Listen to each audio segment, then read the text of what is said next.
In IB Psychology, today we're talking about the biological perspective. My name's Linnea Karlberg, and I'm an IB 12 student. If you pause the video right now, you can read what the IB requires you to know about neurotransmission and neurotransmitters. So what is neurotransmission? Well, all neurons carry information by means of electrical impulses. And the nerve impulses then travel along neurons until they reach a synapse. And neurotransmitters mediate the events at the synapse. So the neurons send chemicals called neurotransmitters across a gap between the neurons, and that's what's called a synapse, to be picked up by the receptors of a postsynaptic neuron. And neurotransmitters that do not bind are returned to the axon terminal through the process of reuptake. And the effect can vary depending on where it's active in the brain, and there's a variety of different types of neurotransmitter receptors. There are the excitatory neurotransmitters that allow the impulse to cross the synapse, meaning they compel a neuron to activate. And in contrast, there are the inhibitory neurotransmitters that stop the impulse and prevent it from crossing a synapse, which reduce the likelihood of a neuron firing. And the neural networks in the brain develop by the making and breaking of synaptic connections between neurons. As well, it's important to know that there are agonist molecules. They increase the effect of any given neurotransmitters by mimicking the neurotransmitter and binds to the receptor site of the postsynaptic neuron. And in contrast, there are the antagonist molecules. They reduce the effect of neurotransmitters by blocking receptor sites on the postsynaptic neuron.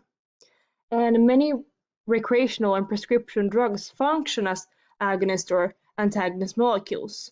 It's about the behavioral relations similar to naturally occurring neurotransmitters.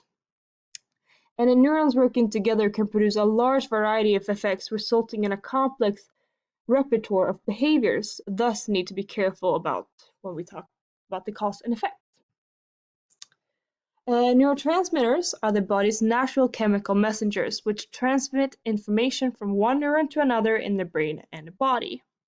And neurotransmitters mediate the events at the synapse that we talked about earlier. So there are many neurotransmitters in the human brain, and it's also interesting to know that hormones can also act as neurotransmitters. We're going to talk about two examples today, and that's serotonin and acetylcholine. So serotonin is a neurotransmitter that results in sleep, arousal levels, and emotions. A study on this was done by Passamonte and Crockett in 2012, who looked into the role of serotonin in regulating emotion in the brain. And this was a laboratory experiment that consisted of two conditions. There was the serotonin depletion group. They were given a mixture of amino acids that lacked tryptophan, and that's the building block for serotonin. And there was also the placebo group. They were given the same mixture with a normal amount of tryptophan. So following this, they scanned the volunteers' brains using fMRI, as these people viewed faces with angry, sad, and neutral expressions. And then they measured, through this fMRI, how different brain regions reacted and communicated with one another. And as well, there was a questionnaire to determine which of the participants had a natural tendency to behave aggressively. And they found that low brain serotonin made communications between the amygdala, which is normally associated with emotion, and the frontal lobes weaker. And individuals with a natural tendency to aggression had a more pronounced result. So they concluded that low serotonin levels seemed suggesting that more difficult for the prefrontal cortex to control emotional responses to anger, and these are then generated in the amygdala. Looking at the strength of the study, there was a control condition, and there's a clear correlation found. And they also got precise and robust results with fMRI, and it helped a further comprehension of serotonin's role in the emotional processing. However, this had a bit of a low ecological validity, this study, and some individuals cannot have fMRI scans, and that kind of limits the generalizability. Another neurotransmitter is acetylcholine, and this neurotransmitter is critical for everyday functioning of the brain, and is associated with muscle contraction and appears to play a role in development of memory in the hippocampus.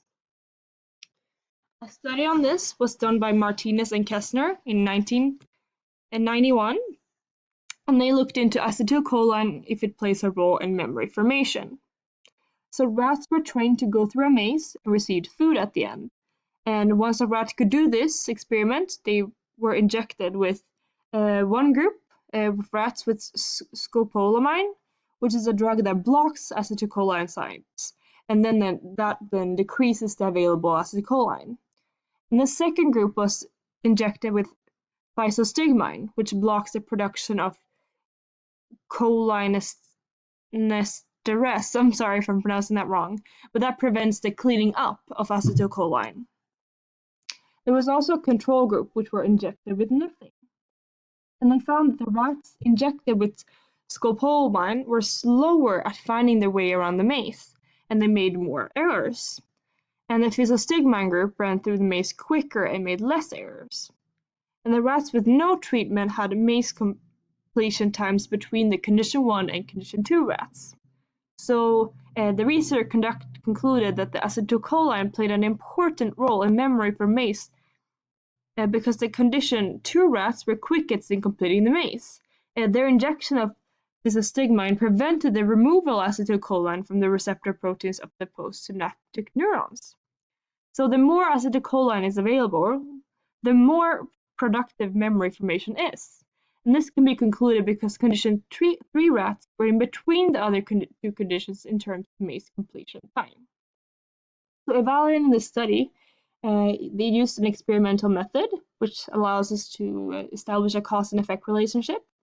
It's also easily replicable. It is also possible that humans can be treated with acetylcholine or physostigmine for memory loss. Also, no people were harmed in this experiment, but we have to look at some ethical concerns since rats were harmed, as well as the generalizability since rats were used. Thank you so much for listening to this video.